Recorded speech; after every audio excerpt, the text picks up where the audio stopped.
But acceptance is the reason why everybody else in the world thinks that Americans are stupid. Here comes yet another obese entitled woman who thinks that you owe her accommodation for her poor lifestyle choices. I'm a fat woman traveling and use the seat right now. I literally go onto half of the next person's. So I'm like kind of worried. Sit beside someone who's fat phobic. This woman created a problem for herself. Actually, two. She got herself to her size, and though she could be more comfortable in that plane, she just refused to be for clout. In her size, she probably needed that entire row for herself. But no, she's not going to pay for that, and instead will cry on the internet that you have to pay for it so she can have that room free of charge to her. And I can't like put this armrest up during takeoff and landing. Okay, from that video you can already tell that she's after clout. There is no connection between her sentences so far. Some people are really upset to sit beside fat people, so... Well, people in general don't like to share their personal space with others if they haven't consented to that. And for whatever reason, that is, they are entitled to it. When you buy a plane ticket, you're entitled to the entire seat that you paid for and the space that it comes with. If you need more room in a plane, then it is only fair that you pay for it. We're doing this, we're flying. I asked for a seatbelt extender. I deserve to fly and I deserve to take up space. The level of entitlement. You don't deserve to fly.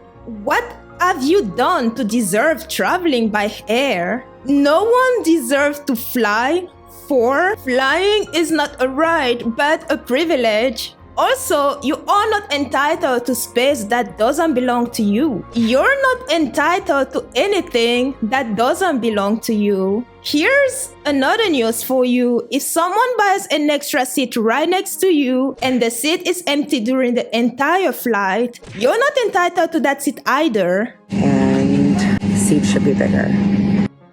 This woman recorded 1 minute of garbage to tell the world that she's an entitled, choosy beggar. This is how low the world has cooled down. Ruining your life for clout. She probably tried to expose this airline for their seats, but ended up exposing herself. In case you didn't know, airlines are the ones deciding the configuration of the airplanes that they buy, not the airplane manufacturers. That's why airplane interiors are different from airlines to airlines. You know, a lot of things go into building an airplane, getting it certified, purchased, and flown. Now, I'm not going to elaborate on all that because that's outside the subject matter of the channel. But if you're interested in that kind of stuff, Coby Explains and Wendover Production are two channels that pop up on my mind right now. Feel free to check them out. But to come back to our topic, know that airlines must follow specific regulations in order to fly. They have to respect and follow safety measures, and they also need to make profit to stay in existence. If you think that flying is expensive for you, the customer, imagine what it could be like for the airlines between maintaining their fleets, paying airports for parking and operations, flying those planes. In 2022, it costs about $36,000 to fuel a 737 airplane. Don't believe me? Look it up.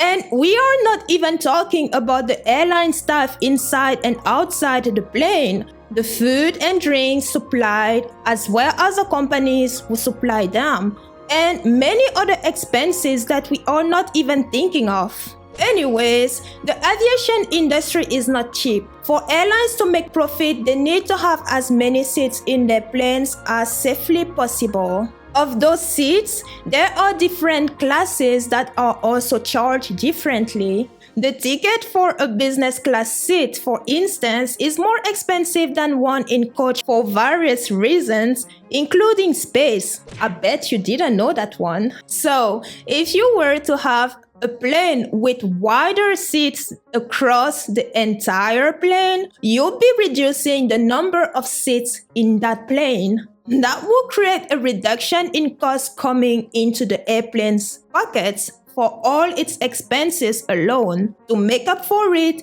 they will have to increase the cost of each ticket. We are not talking about a $5 increase. Your ticket could be in the 4 digits without including decimals for distance like, say, Seattle, Washington to Portland, Oregon. So picture this. That round trip will cost me $260, but now because we have less seats but larger, I'm now paying, say, $1,500. Why? Because some entitled woman could not control herself around food and became obese?